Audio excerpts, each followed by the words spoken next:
20세기 프랑스 철학을 집필한 철학자 에릭 매슈스는 프랑스에서 출현한 현대 철학 인물들 중 가장 유명한 인물로 사르트르를 꼽았습니다.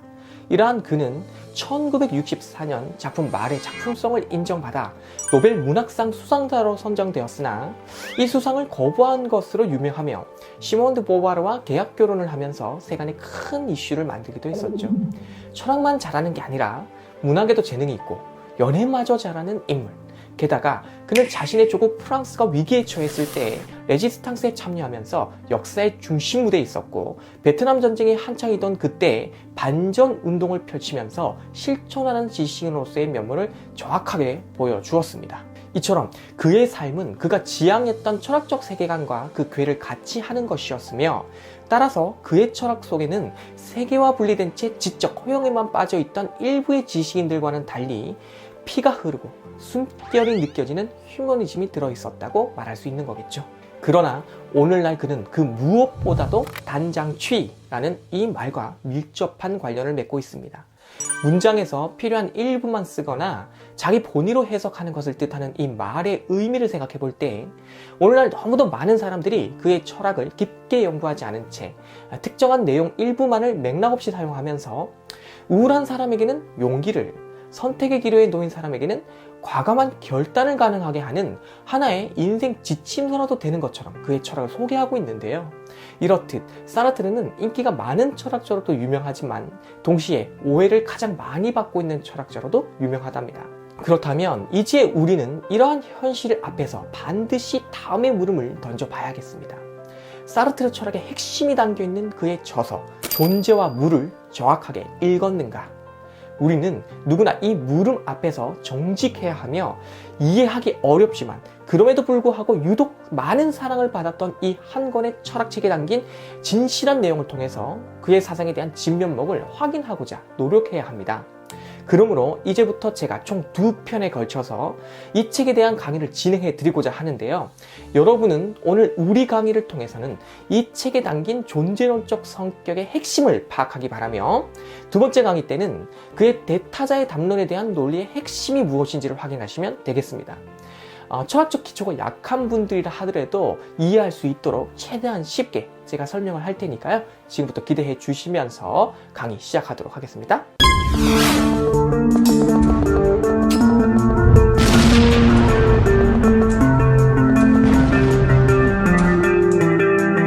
1943년 출간된 사르트르의 대표작 존재와 무. 우리는 여기서 그 출간 연도에 잠시 주목해야 합니다. 2차 세계대전이 한창이던 이때 인간에 대한 이해를 목표로 한 명의 사상가가 치열한 사유를 펼쳤고 그 결과로 태어나게 된 이 책은 과연 당시의 그 시대와 어떠한 관련을 맺고 있는 걸까요? 1차 세계대전, 그리고 이보다 더 큰 규모로 인명피해를 발생시킨 2차 세계대전. 이성을 가진 인간이 세계를 합리적으로 해석하고 역사의 발전을 위해 노력한다 라고 믿었던 기존의 인간에 대한 이 이해는 사륙이 난무하던 이 2번의 세계대전을 통해서 급격히 무너지기 시작했습니다. 다시 말해서 대학살이 아무렇지도 않게 벌어지던 이 시대를 경험한 사람들에게 과연 인간이란 무엇인가? 라는 물음은 이제 새롭게 던져야 하는 시대의 숙명이 되었다는 얘기입니다. 그저 신에 의해 창조된 아름다운 존재 라고 말하기에는 이미 우리 인간은 너무 많은 것을 경험하게 되었으며 어제까지 쌓아올린 인간 문명의 고요한 상아탑마저 총과 폭탄 속에서 여지없이 무너지는 이 허무의 시대. 바로 이러한 시대의 한 중심에서 인간과 세계에 대한 새로운 이해를 하고자 깊게 고뇌한 인물이 사르트르이며 그는 자신의 이 철학이 기존의 전통 철학이 제시하지 못했던 인간에 대한 새로운 해석의 틀을 제공할 수 있을 거라고 믿었답니다. 그리하여 오랜 연구 끝에 세상에 내놓은 책이 바로 존재와 무이니 이러한 책을 통해 우리는 인생을 어떻게 살아라 하고 지침을 내려주는 인생 지침서 같은 내용을 만나는 게 아니고 기본적으로 이 책은 존재론적 성격을 가지고 있으니 이 점부터 여러분들이 제대로 알아야 한다는 겁니다. 자, 여기 철학에 문외한인 분들에게는 다소 어려운 표현, 그러니까 존재론이라는 말이 나왔는데요. 이제부터 이 책 전체를 관통하고 있는 이 존재론이라는 게 무엇인지 여러분에게 이해할 수 있도록 설명해 드리겠습니다. 이 책의 제목이 존재와 무로 되어 있잖아요. 여기서 존재는 있음이라는 의미입니다. 그리고 무는 인간의 순수한 의식을 말해요. 그러니까 존재와 무를 달리 표현하면 있는 것과 인간의 순수 의식, 뭐 이런 식으로 좀 쉽게 풀이할 수도 있다는 거죠. 그런 의미를 가지고 있는데, 자, 여기서 먼저 우리가 주목해야 될 것이 바로 존재 영역입니다. 그리고 이걸 여러분들이 좀 더 잘 이해하기 위해선 이 책에 딸려있는 부제에 주목을 해야 하는데, 이 책의 부제는 다음과 같습니다. 현상학적 존재론에 관한 실론. 자, 우리는 여기서 현상학과 존재론이라는 이 두 표현에 주목을 해야 하는데요. 먼저 존재론이란 있는 것, 즉 존재하는 것들의 기원을 다루며 그 존재 방식과 양태 등을 해명하는 학문을 말해요. 자, 가령 지금 저는 카메라 앞에 앉아 있는 상태로 존재를 하는데, 이러한 저의 존재 방식은 현재 저를 촬영하고 있는 저 카메라가 존재하는 방식과는 다르다는 겁니다. 어떻게 다를까요? 자, 우선 저는 스스로 생각하는 존재이므로 저의 생각과 의지에 따라 지금 여기에 앉아 있는 것이지만, 저 카메라는 스스로 생각하면서 자기 의지를 가지고 저기에 저렇게 있는 게 아니잖아요. 저것은 그저 저기에 있는 것이며, 그것을 저기에 있게 한 것은 다른 것에 의해서였다는 것. 이렇게 서로 존재 방식이 다르다는 겁니다. 자, 이제 존재론이 무엇인지 조금은 아시겠죠? 사르트르가 바로 이러한 존재론을 하고 있다는 건데, 그는 세계에 존재하는 모든 것들을 크게 두 가지로 구분하며, 이렇게 구분한 두 존재의 영역들이 서로 관계 맺는 그 과정을 현상학이라고 하는 방법론을 통해서 분석한다는 겁니다. 그렇다면 그는 왜 이런 존재론을 굳이 하고 있는가 하고 물어볼 수 있을 텐데요. 그 이유는 인간과 이 세계를 이해한다는 것은 결국 그것이 존재하고 있는 것에 대한 이해이기 때문에 그렇습니다. 그러니까 그냥 존재하고 있는 것의 그 모습만 관찰하면서 분석하는 그런 피상적 분석이 아니고, 그 존재의 근원적인 존재 방식에 대한 것부터 파고들어서 자신의 철학적 근간을 세우겠다, 뭐 그런 의미를 가지고 있는 것이죠. 무슨 말인지 이해하셨나요? 그리고 이러한 존재론적 설명 과정에서 그는 현상학이라고 하는 학문의 방법론을 가지고 와가지고 사용을 하겠다라고 하는 게 바로 이 책의 부제가 가진 의미입니다. 그리고 우리는 이러한 이해를 통해서 그가 실존주의 철학을 펼친 실존 철학자라고 알려져 있는 그 모습의 이면에 있는 존재론을 연구한 철학자라는 진실한 모습을 만나게 된다는 것을 우리가 알게 되는데요. 이처럼 그의 철학은 존재론적 성격의 기초에 있다라는 바로 이 점을 여러분들이 결코 놓쳐서는 안 되겠습니다. 자, 그리고 여기까지 여러분이 잘 이해하셨다면 이제부터는 그가 무엇을 기준으로 이 세계에 존재하는 것들을 둘로 구분하고 있으며, 또 이 둘의 관계를 현상학이라는 방법으로 이제 분석한다 했으니, 여기서 말하는 현상이란 뭔지 이런 것들을 좀 쉽게 알아봐야 되겠죠?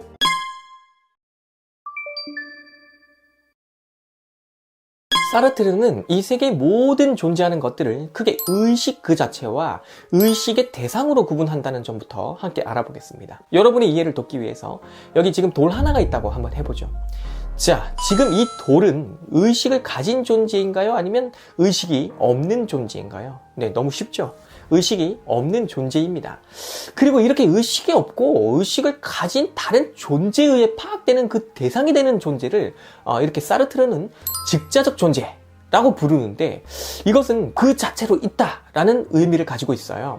마치 길 위에 있는 돌이 그 자체로 있는 것처럼 그렇게 존재하는 것들을 직자적 존재, 줄여서 직자라고 한다는 겁니다. 그렇다면 이 돌을 바라보면서 저것의 무게나 크기, 뭐 딱딱함의 정도를 의식하고 있는 인간은 어떤 존재일까요? 네, 이 인간은 의식을 가진 존재잖아요. 사르트르는 이러한 의식을 가진 존재인 인간을 대자적 존재라고 부르는데, 이러한 대자적 존재는 언제나 무엇에 대해 의식하는 존재라는 의미를 가지고 있답니다. 자, 정리를 하면 사르트르는 이 세계의 모든 실제하는 것들을 의식을 가진 대자와 그렇지 못한 직자로 구분하고 있으며, 인간은 대자적 존재로, 그 외 모든 대상들은 직자로 분류된다는 겁니다. 그렇다면 이 직자와 대자는 서로 다른 방식으로 존재하고 있으므로 상호 간의 공통점은 전혀 없다고 볼 수 있을까요? 네, 그렇지는 않습니다. 이 둘 모두에게 공통으로 적용할 수 있는 존재 방식이 있으니, 이게 이제 굉장히 중요한 개념인데요. 바로 우연성이라고 하는 것입니다. 쉽게 말해서 의식을 가진 인간이나 저 같은 인간이요, 또 길 위에 있는 이런 어떤 직자적 돌들, 저런 사물들이요, 이런 것들이 모두 다 어떻게 존재하는 거냐면 우연하게 존재하게 되었다는 거예요. 존재의 기원을 다루는 게 존재론이라고 했잖아요. 존재가 어떻게 나타나게 되었나 했을 때 우연히 그렇게 되었다라고 보는 게 사르트르 철학의 핵심이라는 거죠. 자, 이렇게 즉자적 존재와 대자적 존재는 모두 우연하게 존재하게 되었다는 공통점을 가지고 있습니다. 이런 존재론적 공통점을 가지고 있다는 건데, 물론 이러한 그의 견해에 반대하는 사람들도 있을 수는 있어요. 대표적으로 이제 신을 믿는 사람들이 반대를 하겠죠. 인간을 비롯한 뭐 나무, 돌, 사슴 등등 모든 온갖 것들이 신이 목적한 바에 따라 창조된 것들이라고 이렇게 볼 테니까요. 그러나 사르트르는 무신론자였습니다. 2차 세계대전을 통해서 급격히 이제 그 신에 대한 믿음이 인간에게 있어서 이제 무너지기 시작을 했고, 신에 의해 창조된 이성적 인간이라는 이제 그 가치관이 붕괴되는 그 시점에 사르트르는 일찍이 이제 무신론적 입장을 취하게 되는데, 11살 때 그 자신이 무신론의 확신을 가지게 되었다라고 말하는 장면들을 우리가 볼 수 있거든요.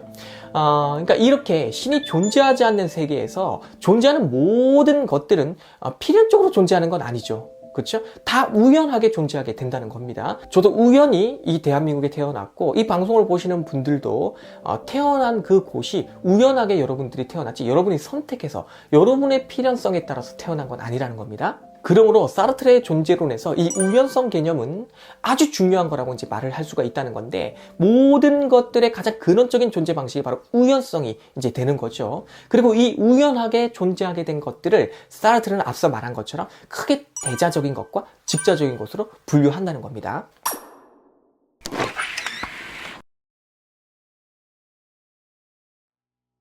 자, 그렇다면 의식을 가진 존재로서의 우리 인간, 즉 대자적 존재인 우리는 이 의식이라는 것을 가졌으므로 당연히 의식 현상을 일으킨다고 볼 수 있겠죠. 그리고 이 의식을 통해 인간은 자기 외부에 있는 세계의 다른 것들, 나와 다른 사람들이나 나와 다른 사물들을 파악하고 이해한다는 겁니다. 즉, 이 의식은 인간이 세계와 관계를 맺는 아주 중요한 것으로 이해할 수 있다는 것이죠. 따라서 당연히 사르트르는 이 의식에 대한 연구에 집중을 하게 되는데, 이때 그가 사용하는 방법이 바로 현상학적 방법이라는 것입니다. 자, 예전에 제가 후설의 선암현상학에 대해 이렇게 이제 강의를 올려놓았는데, 많은 분들이 시청을 하셨지만 그럼에도 불구하고 아직 못 본 분들이 더 많잖아요. 그러므로 아주 간단하게라도 지금 현상학이 무엇인지를 좀 정리하는 게 필요하겠습니다. 우선 현상학은 인간이 세계를 이해하기 위해서 현상학적 환원을 통해 순수 의식을 확보할 것을 요구합니다. 자, 말이 어렵죠? 자, 쉽게 풀어드릴게요. 가령 과학적 세계관에 경도되어 있는 사람은 세계를 이해할 때 이미 선이해, 그러니까 과학적 입장이라고 하는 그 태도를 이미 가지고 있으면서 접근을 한다는 거고, 예술가는 예술적 관점에서 이 세계를 이해하려고 하는 그런 선이해를 가진 채 이런 이해를 시도한다는 겁니다. 가령 꽃 한 송이가 여기 있다면, 자, 이 꽃에 대한 과학자의 이해와 예술가의 이해가 서로 다르다는 거죠. 하지만 현상학은 이런 선 이해를 모두 거부해야 한다고 말을 하고 있어요. 다시 말해서 우리가 딱히 근거는 없지만 늘 믿고 있는 거대한 전제, 이게 뭐냐면 이 세계가 늘 여기 이렇게 있고 앞으로도 있을 거라는 이런 근거 없는 이런 막연한 믿음, 이 믿음을 전제로 하는 우리의 선 이해에 괄호를 딱 쳐가지고 판단 중지를 시켜놔야 하고, 이렇게 해갖고 나의 모든 선 이해를 다 제거시켜버려야 한다는 것, 이게 바로 현상학적 환원입니다. 후설은 이렇게 현상학적 환원을 통해서 우리 인간에게 이제 딱 남는 게 뭐냐면 순수 의식이라고 했어요. 그리고 바로 이 순수 의식에 가령 나무 한 그루가 나타난다고 한다면 이것은 그 어떤 선의에도 개입되어 있지 않은 상태로 나타나는 있는 그대로의 나무라고 할 수 있으며, 이렇게 우리는 외부의 대상을 그리고 세계를 우리의 순수 의식으로 포착한 채 그것을 그대로 서술하고 기술해야 한다는 것입니다. 이게 바로 현상학이에요. 무슨 말인지 아시겠죠? 보시 사르트르는 이러한 후설의 현상학에 크게 심취를 했는데 독일에 이제 직접 가서 그의 사상을 공부하기도 했었거든요. 그 이후로 그는 바로 이 현상학을 자신의 존재론 연구 방법론으로 사용하게 되었다는 얘기입니다. 하지만 사르트르는 후설의 현상학을 있는 그대로 다 수용한 건 아닙니다. 요게 이제 여러분들이 집중을 해주셔야 되는데, 그가 가장 중요하게 수용한 부분은 바로 지향성이라는 개념이고요. 아까 말씀을 드렸던 현상학적 환원을 통해 남게 되는 순수 의식에 대한 그러한 후설의 입장은 사르트르가 굉장히 비판을 합니다. 잘못된 거라고요. 그래서 이 비판의 내용이 무엇인지는 여러분이 조금 이따가 이제 저를 통해서 만나게 될 것이니까 지금 여기서는 지향성 개념에 대해서 이제 좀 먼저 만나보자고요. 자, 지향성이란 의식이 그냥 가만히 있는 게 아니고 언제나 무엇을 향하고 있다 라는 것을 말해요. 이게 이제 생각보다 이해하기가 쉽습니다. 우리가 아무도 없는 방에 혼자 앉아서 가만히 눈을 감고 있으면 나의 의식이 그냥 그대로 고요하게 가만히 있지를 못하고 계속해서 어떠한 것들을 떠올리면서 그런 것들을 지향하고 있다는 것을 금세 파악할 수가 있거든요. 자기가 좋아하는 가수의 얼굴, 먹고 싶은 음식 또는 오전에 만났던 그 사람 등등. 네, 이렇게 우리 인간의 의식은 늘 무엇에 대한 의식으로 있다는 거죠. 자, 그런데 우리는 여기서 잠시 앞서 만났던 대자와 직자에 대한 구분 문제를 떠올려 봐야겠습니다. 사르트르는 의식을 가진 인간을 대자라고 했다고 했으며 이 대자는 무엇에 대한 존재를 뜻한다고 했었죠. 그리고 그 의식은 늘 어떠한 것을 지향하는 의식으로 있다라고 우리가 이제 얘기를 했습니다. 여기서 우리는 사르트르가 현상학의 지향성 개념을 기준에 두고 인간의 순수한 의식 그 자체와 그 의식의 대상이 되는 것들을 존재론적으로 구분했다라는 것을 알 수가 있어요. 바로 이처럼 그는 자신의 존재론을 현상학적 방법론에 근거해서 시도하고 있다는 것. 이제는 좀 더 확실하게 이해하셨죠? 그렇다면 이렇게 늘 무엇에 대한 의식을 가지고 사는 이 인간에게 있어서 순수한 그 의식이란 과연 무엇일까요? 바로 이것에 대한 해석에 있어서 사르트르는 후설과 다른 입장을 보여주고 있거든요. 이제부터는 이 내용에 대해서 알아보도록 하겠습니다.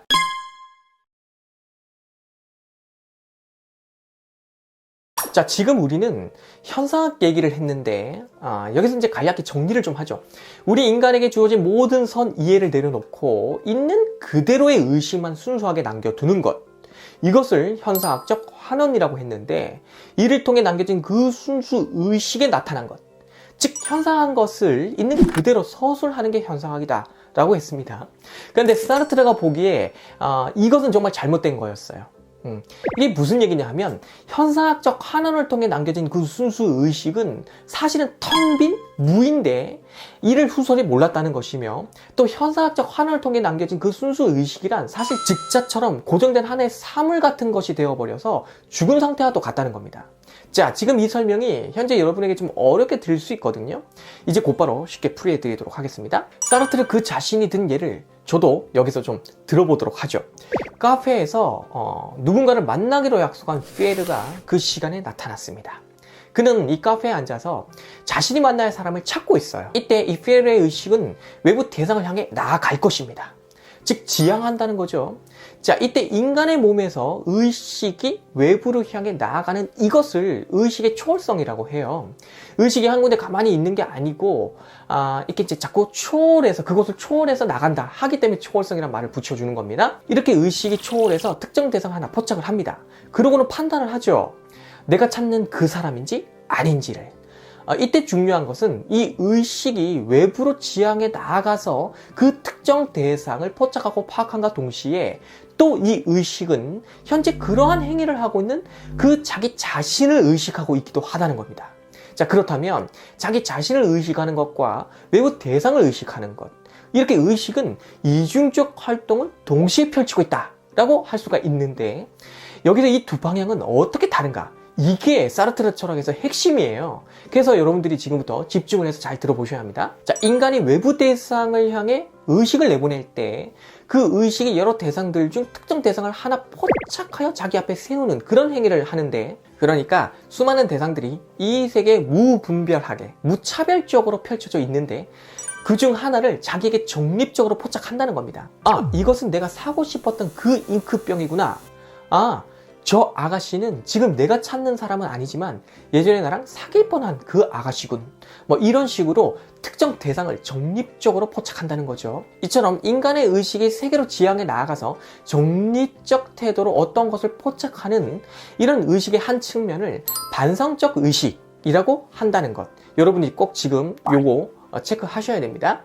여기서 반성이란 잘못한 것에 대한 반성 뭐 이런 뜻이 아니고요. 되돌아올 반, 살필 성. 그러니까 외부의 대상을 살핀 후 그렇게 살핀 그 의식이 다시 자기에게로 되돌아온다는 것을 뜻합니다.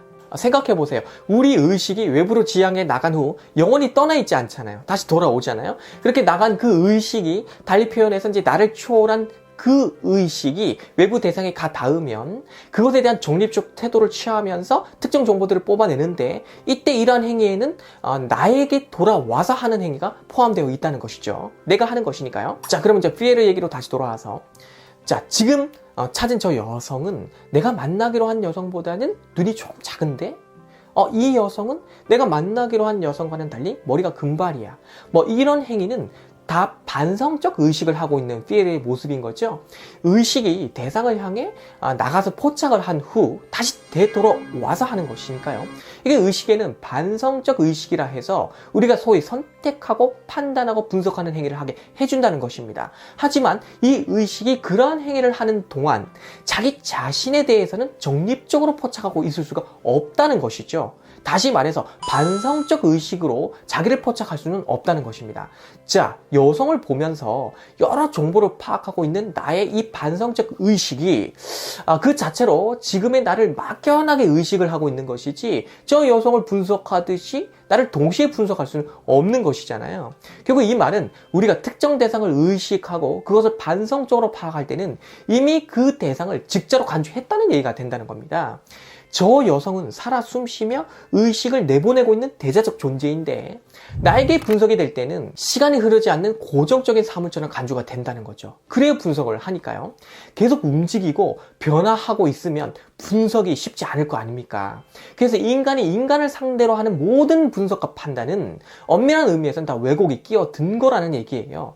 계속 변할 수 있는 그 가능성이 차단된 상태로 특정 사람을 길 위에 놓인 돌처럼 계속 그 자리에 그 모습처럼 있을 것을 전제해 놓고 저 친구는 어떤 사람, 저 사람은 어떤 스타일 하는 식으로 다 판단을 하니까요. 이처럼 우리가 특정 대상을 파악할 때 일시적으로 그것을 직자로 간주하는 것처럼 우리가 자기 자신을 파악할 때도 이런 행위를 한다는 게 중요한데요.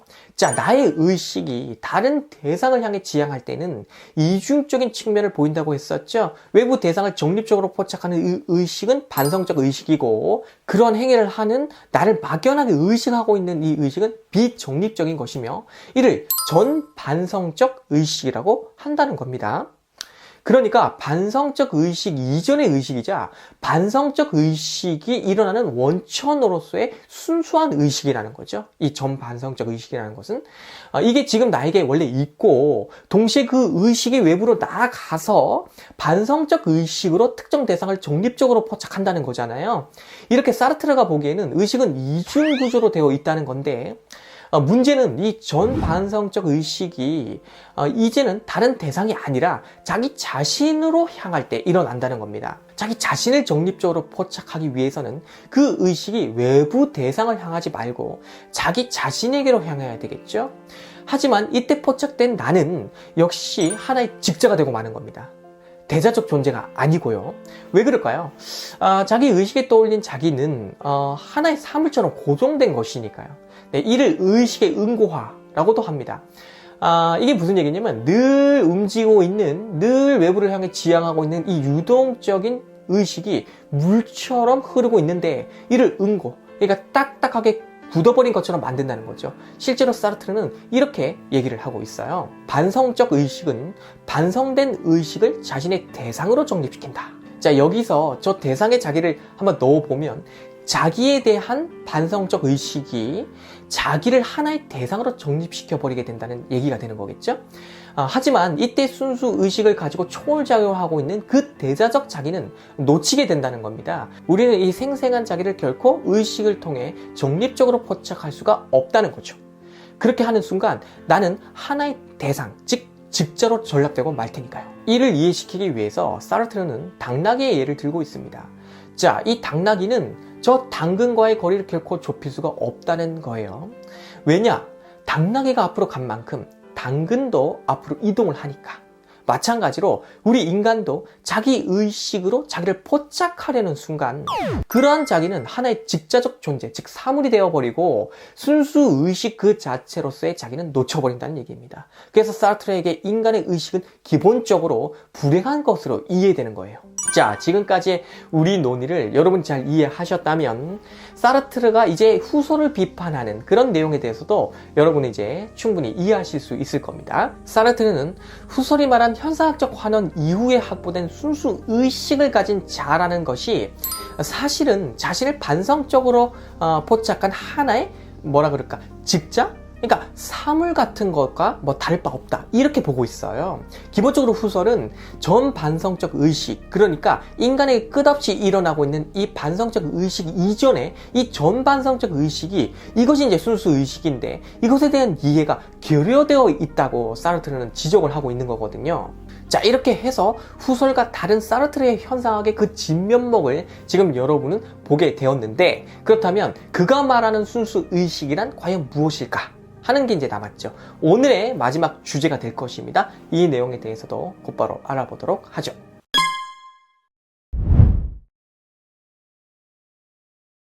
헤겔은 대논리학에서 순수한 존재와 순수한 무는 같은 것이다 라는 주장을 한 적이 있습니다.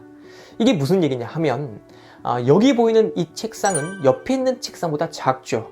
이렇게 관계에 따른 크기, 즉 양의 성질이 파악이 되는데요.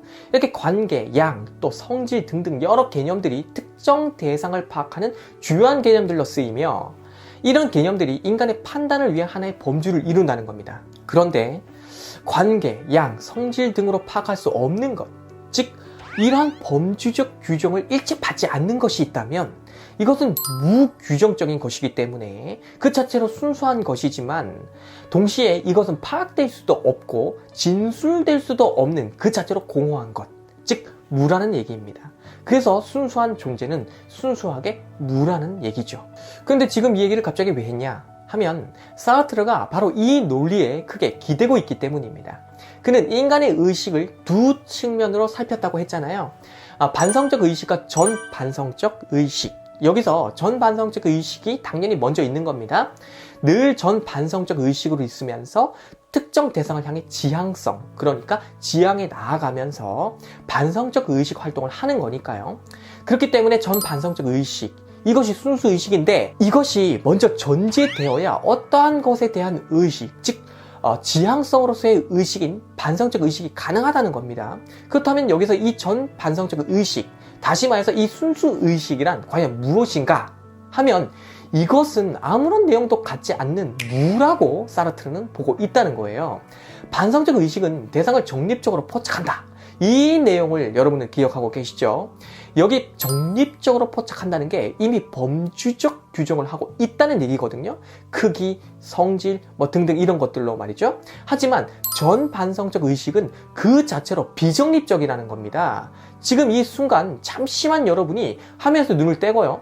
다른 어떤 공간을 한번 바라보세요. 그런 후 잠시 생각을 좀 내려놔 보세요. 그 순간에도 의식은 꿈틀거릴 겁니다. 사람마다 다르긴 하겠지만 얼마 있지 않아서 우리 의식은 외부에 있는 것들 또는 기억에 남아있는 직자화시켜버린 자기 이미지를 하나의 대상처럼 떠올리기 시작을 할 거예요. 그러나 그 이전에 잠시 자신의 생각이 멈춰졌을 때 막 꿈틀거리려고 하는 그 의식, 아무것도 포착하지 않은 채로 있는 그 비정립적인 그 순수한 의식은 어떠한 범주적 규정도 적용받지 않는 것이죠. 이것이 바로 순수 의식이고 그래서 무라는 겁니다. 그러므로 이것은 기본적으로 본질이 없고 끝없이 다른 대상들을 통해 자기를 나타내고자 한다는 거죠. 그래서 지향성의 성질을 가진다는 겁니다. 그러니까 텅 빈 이 순수 의식이 늘 외부 대상을 지향해서 자기를 채우고자 한다는 것, 그렇게 자기를 나타내고자 한다는 거죠. 그러므로 사르트르가 보기에 이 인간의 의식은 원천적으로 무이고 이 무로서의 의식이 자기 초월을 통해 외부로 향하는 것, 이것을 그는 무화작용이라고 불렀어요. 아까 피에르가 카페에서 자기가 만날 이제 사람들을 찾아서 계속해서 대상들을 향해 의식을 지향시켰잖아요. 이 여자 아닌데 저 여자 아닌데 이렇게 하면서 이것이 무의 무화작용이라는 겁니다. 그리고 이러한 무화작용을 하는 인간의 의식, 이것이 대자적 존재로서의 인간의 모습인 것인데 이러한 인간은 기본적으로 현재를 살고 있다고도 합니다. 과거, 미래 등은 전부 반성적 의식을 통해 정립적으로 포착하는 시간 의식이라서 결과적으로 응고된 즉자 같은 거라는 거죠. 네, 살아 숨쉬는 시간이 아닌 죽어버린 시간들, 그렇게 이해하시면 될 것 같습니다. 그러므로 대자적 존재는 현재만을 자기 시간으로 산다 라고 하는 것이며, 이러한 인간은 순수 의식을 가졌으나 그 의식이 텅 빈 것으로서의 무이기 때문에 본질이 없어서 어떠한 규정도 받지 않는다는 것, 따라서 그는 곧 자유라는 것이죠. 우리 인간은 늘 원한 만큼 외부 대상을 향해 자기 의식을 지향시키고 그것을 자기 마음대로 포착하여서 직자적으로 정립을 시킬 겁니다. 하지만 이 자유는 누가 줘서 그래서 얻은 게 아니고 존재론적으로 그렇게 되어 있다는 것이며, 우리는 이 본질이 없는 순수 의식의 자유로운 의식 행위로부터 벗어날 길이 없다는 거죠.